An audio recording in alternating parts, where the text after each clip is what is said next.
கர்த்தருக்கு ஸ்தோத்திரம். சங்கீதம் 91:15.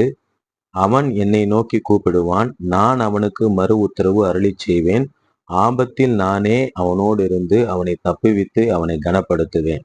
எனக்கு அருமையானவர்களே, வாக்குத்தத்தமுள்ள அற்புதமான ஒரு வார்த்தை. மறு உத்தரவு அருளுகிற தேவன், ஆபத்தில் நம்மோடு கூட இருக்கிற தேவன், நம்மை தப்புவிக்கிற தேவன், நம்மை கனப்படுத்துகிற தேவன். நாம் ஆராதிக்கிற ஆண்டவரை நோக்கி நாம் கூப்பிடும் பொழுது அவர் நமக்கு பதில் தருவார். ஆபத்து நாட்களிலே எப்பொழுதும் அவர் நம்மோடு கூட இருப்பார். இருப்பது மட்டுமல்ல, அந்த ஆபத்திலிருந்து நம்மை தப்புவிப்பார். அது மட்டுமல்ல, அவர் நம்மை கனப்படுத்துவார். இவையெல்லாம் நாம் அவரை நோக்கி கூப்பிடும்போது அவர் நமக்கு செய்கிற தேவனாய் இருக்கிறார். எனவே பிரியமானவர்களே, அனுதினமும் அவரை நோக்கி கூப்பிடுவோம்.